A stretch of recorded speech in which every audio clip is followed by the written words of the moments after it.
Fíjense que es curioso. He venido trabajando con grupos de Politécnico con un doctorado y me ha llamado mucho la atención que la gran mayoría de personas con las que yo he trabajado son anticuerpos.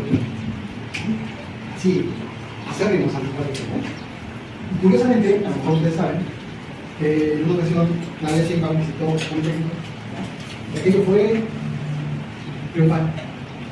La recibieron con los brazos abiertos, ¿no? Tenían que contar con el Politécnico para lo que se ofreciera. Yo me quedaba pensando, ¿por qué los profesores con los que yo he trabajado, no todos, los profesores con los que yo he trabajado, no se querían hablar? Son anticuerpos, ¿y por qué ese grupo de académicos y estudiantes la respaldaban tan fuertemente? Una pregunta interesante, ¿no? Bueno, lo que estoy diciendo también es cuando la nueva escuela mexicana se convierte en un acto político. Y cuando digo político, en este momento me estoy refiriendo a algo que utilizan los funcionarios para hacer como que están trabajando en las líneas oficiales.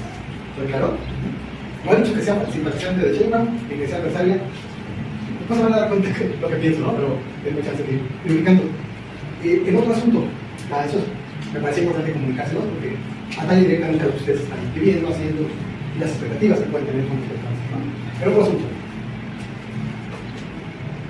Notábamos que había mucha demanda por dar conferencias en escuelas, en inspecciones, porque los profesores tenían mucha inquietud sobre la nueva escuela mexicana. Esto empezó un poquitito después de que regresáramos la pandemia. Ya había personas inquietas por en qué iba a consistir el proyecto de la nueva escuela mexicana, y específicamente, como yo trabajo en el ICEM, en Chalco, también en clase en Toluca, específicamente respecto al Estado de México. Todo el mundo tenía inquietud sobre cómo iba a quedar el documento de la nueva escuela mexicana. Y se dieron muchas conferencias.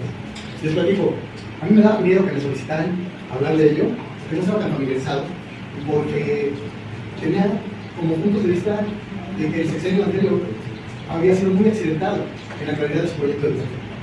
¿Sí? Fíjense qué interesante, digo yo, cuando Fox llega a la presidencia, más o menos se tardan 2 años en afinar el proyecto educativo. Me pregunto, por mera curiosidad, si se acuerdan, ¿quién era el secretario de Educación de Vicente Fox? ¿Era un tema? ¿Verdad? ¿Era un tema? Era hombre. Era hombre. No, no, pues No. hombre. Pues tiene un poquito después, ¿verdad? Pero este hombre había sido rector de una universidad. ¿Qué creen que durante 1 año y medio no quiso entrar a las oficinas del consejo? Las mandó a desinfectar. Las mandó a quitarle todo el mobiliario. Las mandó a pintar. Yo tengo un vecino que San Juan, y hasta que dijo, ya está desinfectado, bla, bla, bla, se dignó entrar a ciertas cosas de estar ahí. Entonces, estoy haciendo este comentario porque el sexenio de Fox también fue accidentado para determinar su proyecto educativo. Es muy interesante.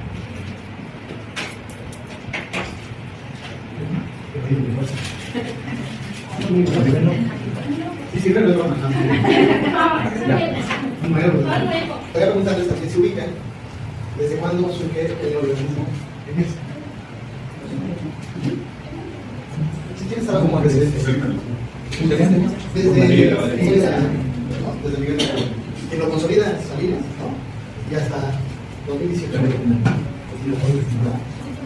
Voy a decir algo políticamente incorrecto, ¿eh? Todavía hay muchas políticas neoliberales, todavía no, pero sí hay cosas que sí cambian. Bueno, para que no quede el dato volviendo, el secretario de Educación se llamaba Reyes Sámez, había sido rector de la Universidad de Nueva York, ¿verdad? Y estuvo un tiempo en el que las malas lenguas dicen que no se presentaba demasiado en las oficinas, ¿verdad? Esas cosas luego ocurren, ¿no? Son directivos son más en actos políticos que en actos efectivamente. Entonces, bueno, la nueva escuela mexicana se anunció como un ingrediente clave de la cuarta transformación. Era un componente fundamental para la cuarta transformación. Quizás se acuerden, porque el coronavirus produjo tantas cosas, pérdida de memoria, ¿verdad? Quizás se acuerden que una de las pocas cosas que se había dicho era que íbamos a seguir una cartilla. ¿Verdad? ¿De evaluación? No, una cartilla moral. Sí. Una cartilla moral. Que había sido escrita por Justo C. A las personas que tienen una visión progresista, ese elemento planteado como el de Manuel Observador les parecía un poco un retroceso. Porque en esa cartilla moral se sustentan valores que estuvieron vigentes hacia 1940, 1950. Imagínense, ahorita tiene 75 años de valor, ¿no? Pero había un punto donde sí era importante de por qué se iba a desarrollar la aplicación de esta cartilla moral. También se hablaba, articulado a la cartilla moral, se hablaba de la República Amorosa. El Manuel Observador decía que había que trabajar por desarrollar una república amorosa. Entonces, ese era sus primeros planteamientos, ¿no? Y después vino el coronavirus. Cuando apareció el coronavirus, apareció Esteban Moctezuma, ¿no?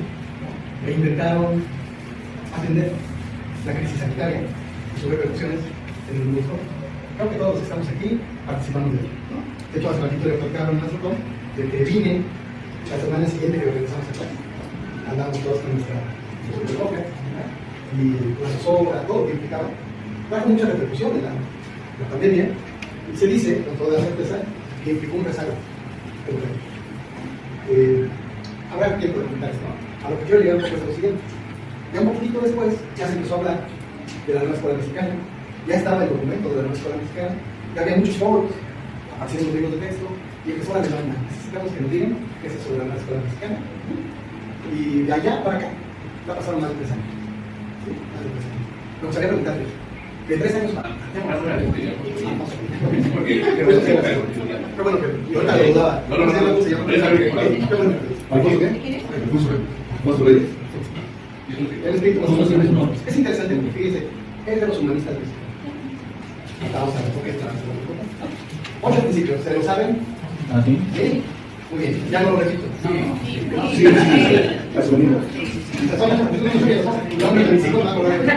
Pero bueno, sí, aquí tenemos este acordeón, nos ayuda, y los vamos a ir comandando. Identidad con México, con Primero, España, identidad cultura de la paz. con El civismo, claro, tiene que ver ya saben, con tienen un problema. Padre, objeto de la identidad con México. 2, responsabilidad ciudadana. 3, honestidad. 4, si lo anotan, pónganle un asterisco. Colaboración en la transformación de la sociedad. 5, lo puso en el cuarto. Sí, con gusto. Colaboración en la transformación de la sociedad. El quinto es respeto de la dignidad humana.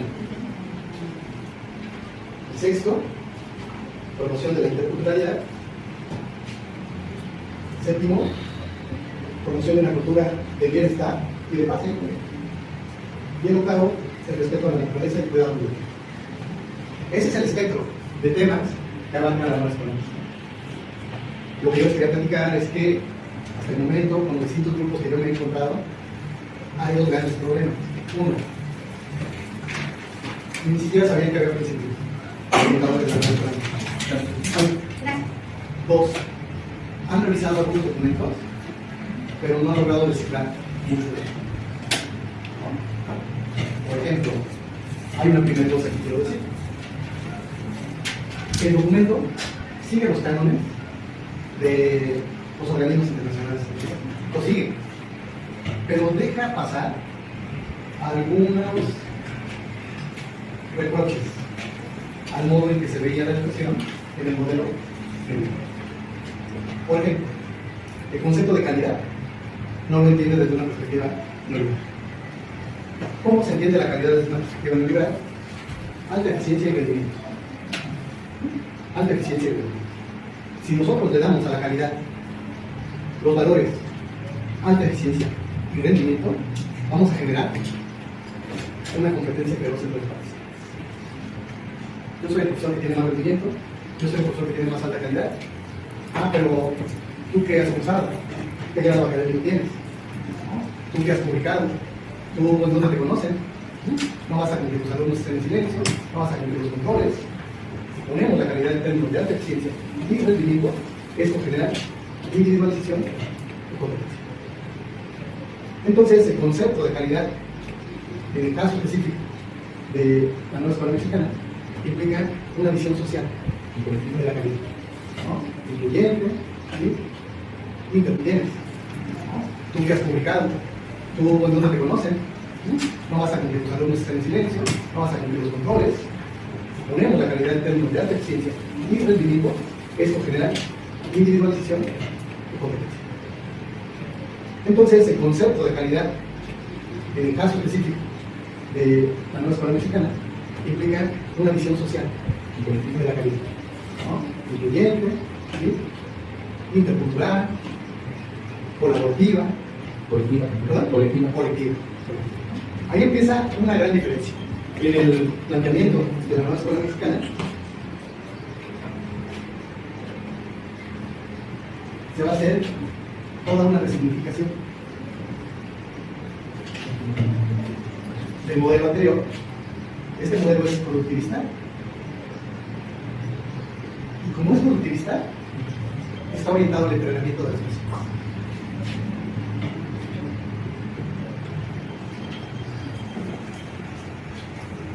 Al resignificar lo que plantean los organismos internacionales, específicamente la resignificación, va a ser en dos sentidos: social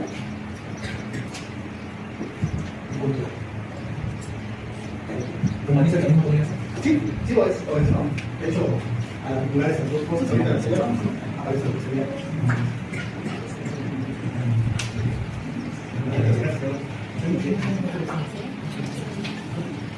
La nueva escuela mexicana intenta resignificar los cánones planteados por los organismos internacionales de educación. Su principal característica va a ser enfatizar lo social y también reconocer lo cultural, ¿no? Al amparo de 4 principios filosóficos.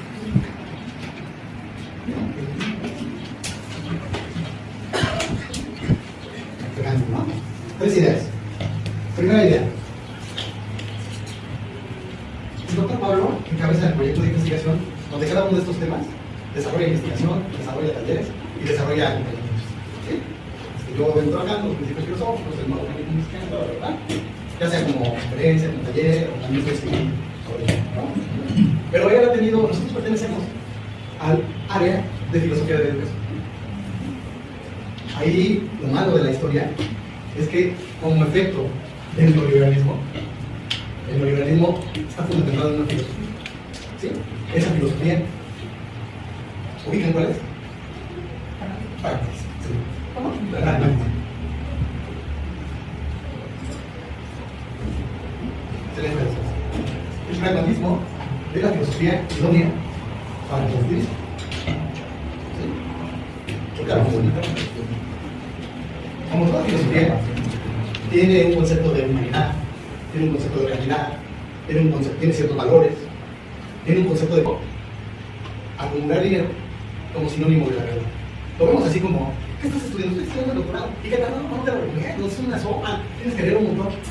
Pero fíjate que mi amigo vende carne y gana lo que tú y yo no ganamos en 4 años. Así es. ¿Cómo que es el verdad? Es como cuando nos dicen, ¿no? Que de verdad que se estudian mejor para maestra, vas a morir de hambre, mejor buscar una carrera, que te dejen, que ellos las como disciplinario. Como los otros sí ya nos empezamos a morir de hambre. Pero no siempre. Sí. Es constante y cotidiano. Voy a ir a tomar un curso, ¿te van a pagar más? Si te van a pagar más, entonces está bien. Todo ese modelo es el pragmatismo. ¿Sí? Ahorrar, tener comodidades, todo resolverlo. Y en la medida de lo posible, fíjense muy bien, no reflexionar. Pensar sí, pero para resolver problemas. Siempre pongo este ejemplo, que me recuerda a mi mami. Cuando no tenía dinero organizaba tandas, se asignaba el número 1. Claro, para seguir pagando bastante servicio, ¿no? En el momento resolvía la situación. Al principio me daba pena contarlo, decía, bueno, sí que ¿qué familia viene? Pero después tengo muchos cortes que me invitan a tandas. Sí lo puedo platicar, no me conozco de mi mamá. Todos son fragmentos que me con mi madre. Y entonces uno dice, ¿qué mujer tan inteligente, tan pragmática? Pero difícilmente dices, ¿qué mujer tan reflexiva? Bueno, suelta, te acabó el problema. ¿No? Pero no tiene una lectura a fondo de lo que realmente está ocurriendo. ¿Sí vamos viendo? Sí. Entonces, el pragmatismo, con este modelo neoliberal, productivista de entrenamiento, ahí está el problema. Ojalá lo pueda decir con toda la claridad. Su impacto intelectual es atroz. Las personas han dejado de tener capacidad de construir conceptos. Lo voy a decir en otra expresión. No educan. Entrena. ¿Se explicó? Entrena. Y hace personas eficientes, con un problema muy doloroso. El que no es eficiente es estudio. ¿Vamos? Entonces la pregunta capital para nosotros es, ¿dónde está la educación? El doctor Pablo, que platicamos respecto de él, yo quería decir esto. Como todo el mundo piensa que la filosofía es un saber especulativo que no sirve para nada, él ha dado una expresión que viene de filósofos y académicos. Dice, nuestro proyecto de trabajo son las prácticas filosóficas. Que afirma lo siguiente, no hay práctica que no sea filosófica. Pero si hay un problema, no todo aquel que lleva a cabo una práctica sabe qué práctica filosófica está desarrollando. ¿Sí se pregunta? Lo repito, si quieren volver a escuchar, ¿no? Fíjense, nosotros hacemos prácticas filosóficas. Nos guste o no, aunque odiemos a la filosofía, aunque no queramos saber nada de la filosofía, hacemos práctica filosófica. Si sabemos qué práctica filosófica hacemos, perfecto. Pero si no sabemos qué práctica filosófica hacemos, no sabemos ni qué monstruos estamos engendrando. ¿Sí se entiende? Y tiene que ver esto con un pensador que yo admiro mucho, tiene sus pros y sus contras. Fíjense, cuando es joven, es muy optimista. Ya viejito, ya no es tan optimista. Y ha impactado el sistema educativo mexicano. Hay dos personajes que lo han marcado de por vida, aunque luego en la pelea y luego en la vida, todo esto que hoy hemos escuchado. Dice, de todos los profesores se esconde un espíritu conservador. Y si se esconde un espíritu conservador, no pueden ser progresistas. Son momentos de la vida, ¿no? Cuando estaba enamorado, cuando se divorció. Era máximo, está guapísimo. Cuando se divorció. Y se da de macho. Lo bueno que ya quita todos. Entonces se dan dos momentos. Esos dos momentos tienen que ver con qué pasa con la modernidad. Son dos lecturas de dos momentos distintos de la modernidad. Fíjense, lo insisto, ojo, porque dice, cada profesor progresista elimina un reformador. El futuro es de los profesores progresistas. Fíjense, qué hermoso. Y después, dice esta frase, me sacaron un auditorio que la dije, la digo yo, no yo, aparte la repite. Dice, los profesores se han convertido en jornaleros, nada más trabajan las horas para las que están preparados, sin preparación. No sé si se entiende, lo digo de otro modo. En lugar de apasionados de la educación, son problemas. Acabamos lanza, el sindicato. Oye, ya estamos, no soy que yo iniciando el nivel. Lo diga con. Entonces, fíjense, pasar de un apasionado de la educación a un burócrata es una tragedia educativa. Ya ni me meto con los que trabajan unas horitas aquí, otras horitas allá. No cumplen en ningún lado ni con la pared, ¿no? Y no están viendo de dónde sacan los recursos, ¿no? Es lo más triste lo de la pared, ¿no? Entonces, ¿por qué estamos diciendo esto? Bueno, lo estamos diciendo porque él va a externar una frase que a mí me encanta. Déjame otro sitio, ¿verdad? Fíjense lo que dice. La pedagogía es filosofía en acción. La pedagogía es política en acción. Todo el que lleva a cabo una práctica pedagógica lleva a cabo, vehiculiza una visión filosófica. Tiene que ser tirado para él, ¿verdad? Solo es instrumento de otros o está trabajando en una visión educativa, ¿verdad? Todo el que lleva a cabo una práctica pedagógica, ¿quién es el que lleva a cabo una práctica pedagógica por excelencia? Tendría que ser el profesor. Pero, ¿cuál debe ser? ¿Sí? Todo el que lleva a cabo una práctica pedagógica lleva a cabo política en acción. Las prácticas filosóficas son prácticas pedagógicas, aún en la perspectiva pragmática de John Dewey, ¿no? ¿Qué es comentar?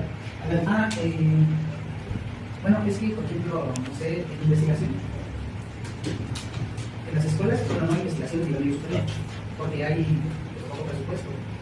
Entonces, todo lo que se ha dicho en investigación de los niveles educativos siempre ha sido del nivel básico a nivel superior, pero el nivel superior se ha salido.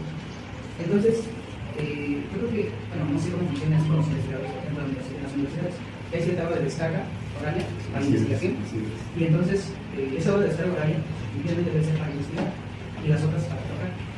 En nuestro caso, pues, muchas veces estamos con horarios limitados, porque dice usted, maestros de horas citas aquí, allá, y no sé lo. Menos de 30 años dando clases. Buena pregunta. Quien tiene menos de 30 años no ha imaginado un mundo distinto. quien tiene más de 30 años nos ha tocado ver la crisis del modelo liberal, el advenimiento del modelo liberal, el principio del desarrollo. Pero ahorita lo que es tremendo, ahorita estamos viviendo la crisis del modelo liberal. Y estamos en una coyuntura muy específica, donde lo global ya se desbarató. Hay un mundo tripolar, China, Estados Unidos y la Unión Soviética. Y hay una cosa verdaderamente escalofriante, que es el retorno de la supremacía blanca, o encima de los pensamientos flexibles, que le llamaban bueno, el despertar, que implicaba la diversidad sexual, la libertad de culto, la diversidad racial, todo lo que de alguna manera implica algo previsivo, el derecho a trabajo. Ahorita la tirada es la llegada de Trump. Ayer se reunió el embajador, que es un soldado, con un representante de la derecha, Velázquez. Tienen fuerzas muy retrógradas. Todavía en esos 30 años estaban horribles, ¿sí? Estaba esto como una promesa de no todo está perdido. Pero ahora vienen candados muy duros a un pensamiento muy conservador. Eso vamos a hablar un poquito, ¿no? Pero bueno, 30 años. Y un día me impacté mucho porque veía que todo lo que han sido las conquistas de los trabajadores ha sido de dos maneras. Uno, con textos intelectuales. Por ejemplo, Antonio Gramsci hace toda una propuesta. Y apenas acabo de ver a Marta Ganadera hablando de Antonio Gramsci. Y no tengo idea de quién es, pero es Marta Ganadera. Y están diciendo que la reforma social es un modo inteligente de análisis. En su vida se ha puesto a estudiar estas cosas, pero lo van a conseguir un guión. Una persona que se conoce una película, ¿verdad? Y tiene un impacto en la subjetividad de las personas. Bueno, yo leía dos maneras. Una, textos intelectuales, teorías. Dicen los teóricos de la escuela crítica que una de las maneras que el poder ha tenido para anularnos como sujetos es robarnos la capacidad de teorizar. Y no solamente nos roba la capacidad de pensar, porque habla de teorizar. No me voy a decir, ¿eh? Pero ahorita nosotros decimos, bueno, sí teorizo, pero bueno, no para teorizar. Ahora sí, ¿no? Es como, sí me alquilo, pero pero no se teoriza por tener recursos económicos, se teoriza por sobrevivir, por supervivencia de la especie. ¿Vamos a ver? Entonces, robaron la capacidad de teorizar, y me pasaba mucha teorización importante, ¿no? Mucha. Y la otra, las luchas en los calles. Ahora que escucharás, sí es cierto, puedes meter un texto y hasta podría tener un escuchando, ¿verdad? Que muchas veces uno dice, ya que viste la demanda, sí. Ya llegamos al límite, ¿no? Pero bueno, son los procesos de la historia. Pero lo que me impactaba mucho es esto que acaban de decir ambos. El neoliberalismo, sin derramar sangre, sin reprimir a los trabajadores, los obligó. ¿Cómo lo hizo? Cambiando la ley. Ejemplo, cada semana entregaron un informe. Ya te abrocharon. ¿Por qué no tiene que ser? ¿No? Con copia para. Y te juntan los soportes se llama deberes. ¿Me explico? Es decir, acotar nuestros derechos a partir de ahí mismo. No obstante, una ley siempre pone los límites y deja abiertas las posibilidades. Un día mi hijo brincaba en un cine. Le digo, oye, ¿a dónde leíste? Pero los señores son para saber el velo. Y dice, ¿dónde leíste que no? Tenía 4 años. Maldita generación de cristal. ¿Entiendes? La ley acota, pero lo que no prohíbe está permitido. El neoliberalismo genera un proceso de exclusión. No hay duda. Pero también hay procesos de autoexclusión. Yo no voy a ir con el que tiene su tiempo. ¿Sí se entiende? Y ahí sí nos perdemos de cosas que podríamos decir. Bueno, todo esto para señalar que mientras en el modelo neoliberal el pragmatismo es la propuesta filosófica, nosotros filosóficos, quiero decirles que la nueva escuela mexicana no es un modelo, es una propuesta. Y aquí, antes de cerrar este primer momento, quiero hablarles de un autor, Arancibia. Él, en los años 70, como resultado de la crisis mundial de la educación reconocida en 1968, Arancibia lanza una pregunta. Lo voy a anotar. ¿Modelos o no modelos en la educación? Y un lector de Arancibia dice, hay un problema en los profesores, no en todos, No hay todos, ¿eh? Nomás los profesores. Algunos doctores. Y es la tendencia a modelizar. Modeliza. Pues todo tiene que ver con una cuestión, ¿verdad? Si a mí me preguntan, ¿modelos o no modelos? ¿En dónde? Si me hablan de unas modelos, pues que vengan, ¿verdad? ¿Quién soy yo para ponerme? ¿No? Ah, modelo especial, la cerveza. No, no, no. También que vengan, que más allá mucho, pero no. No. ¿Qué es modelo? Hay una discusión muy interesante. Ojo con lo que vamos a decir. Hay una lectura matemática del modelo. Y hay una lectura no matemática del modelo. Cuando la lectura es matemática, el modelo tiende a la repetición. El profesor modelo. El profesor modelo es profesor ideal. Un crítico y forma, muy educado, se dice muy bien. No importa que no pague bien, no de lado, pero la elegancia de un se pierde, ¿no? ¿Sí? Además, como ya tiene buenas funciones. El punto es que está en el estereotipo que hace un modelo. Y el modelo tiende al cierre. El modelo matemático. El modelo matemático piensa desde una lógica de conjuntos, ¿sí? Una tendencia a la repetición. Ojo, el modelo me da tranquilidad. Oye, ¿tienes el pedagog? ¿Tú ya hiciste el tuyo? ¿Me lo podrías prestar?